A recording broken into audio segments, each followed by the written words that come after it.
It's a glorious day here at Cabinet Joint. I'm Justin. In today's video, we are going to be building a tall oven cabinet. Now, this is a super popular cabinet. One, because of all the customization you can do. Multiple drawers at the bottom, you can center style, different door. There's all sorts of configurations you can do to fit your needs. This customer decided to put a microwave in here as well. So typically your tall oven cabinet's only gonna have one opening, maybe multiple drawers here at the bottom, and just their oven. But this customer did a really cool thing in utilizing all of their space and creating a really slick, clean look where their oven and microwave are built into the cabinet. And due to the fact that there's this microwave opening in here, it is then going to be a custom cabinet, which adds a couple of steps, a couple of fixed floor kits, as well as you are going to have to locate the back brackets. But trust me, you're going to watch a video, you're going to be more than capable of doing that here in your build. So with all of that being said, let's get into what tools and equipment you're going to need.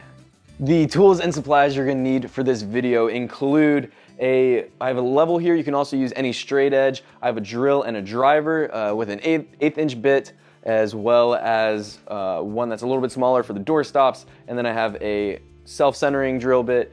I have a number 2 Phillips head. I have a number 2 square head, and then a T15 bit for my driver. I have an 18 gauge stapler. You can also use an 18 gauge brad gun. I have a dead blow hammer. You can also use a rubber mallet. I have a speed square. I have a posi drive screwdriver here. You can also just use any Phillips head. And then I have our cabinet joint inset hinged jig. I have a pencil, a tape measure, Type Bond 2, a wet rag. Here I have these inset little sticky tabs, as well as blue tape. I use these just to temporarily apply them to the door until you have hardware in there. That way I can go ahead and pull it out easier. Make sure you don't use green tape, as that will leave a mark on your finish. And then for supplies, I am using inset hinges, Tentex brackets, as well as the back brackets, the inset hinge brackets, Bloom drawer glides. These will all come with your job, as well as all the screws that are necessary to install them. You'll also need to provide 1¼ inch cabinet screws. Those are the only screws that won't come in with the rest of your kit here. So you'll need to provide those on your own. And then lastly, because this is such a large cabinet, you're gonna need a helper to, one, help you build it, and then also help you move it around. So now that we have all the tools and supplies that we need, let's get into building this cabinet. So to begin, because this is an inset job, we have the same preliminary steps we have with every inset cabinet. That is, first of all, we need to put in our back brackets, and because this is a custom cabinet, we need to locate those ourselves. And to do so, we are going to be using the face frame as a template. If you want more information, we have a video in our description on how to do that. And once we have that back bracket installed, we can go ahead and install the Tentex brackets here on the back of the face frame for the drawer glides. And then we can go to the top opening and use our cabinet joint inset hinge jig to locate where we need to drill and then install the hinge brackets. Now that all the brackets are in, we can go ahead and start gluing. We're gonna glue all of the sides and the top and the bottom, and then the 3 center rails, because there will be fixed floor kits going on in here. Once we have all that glued, we can go ahead and install the sides. Because this is such a large cabinet, I have Jeffrey here helping me. This is a very large cabinet. We recommend having 2 people. You're gonna see Jeffrey throughout the video. He's awesome. Now that he's holding those sides, I can go ahead and put in the top and the bottom. And notice when I glue those dovetail grooves, I'm only gluing halfway up. That's because once we shove the bottom through, the glue is gonna be carried all the way through the rest of that groove. Now that we have the sides, top and bottom installed, we can go ahead and install all 3 fixed floor kits. So it's gonna be the same process for each one.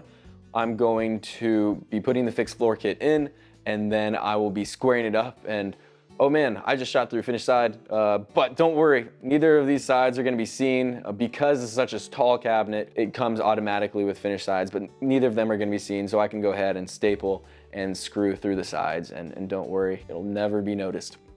So I have it squared up, I tack it in, and then I can go ahead and install the cleat.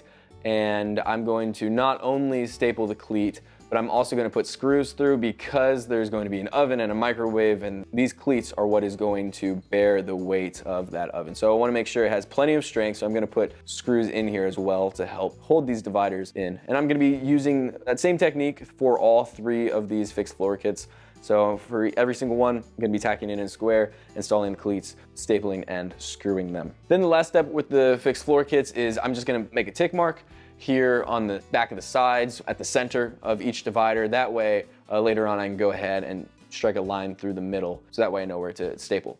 So once I have all 3 fixed floor kits installed, I can go ahead and put in the back, making sure I'm putting the back on in the right orientation, making sure that the back brackets are on the bottom and not the top. And Jeffrey's gonna help me once again to get this installed. I'm gonna use my dead blow, or you can use a rubber mallet to knock it back into place. Now I'm gonna connect those lines that I made earlier using a level. You can use any straight edge here. And then once I have those lines drawn out, I'm gonna go ahead and staple the top, the bottom, and all 3 of those dividers.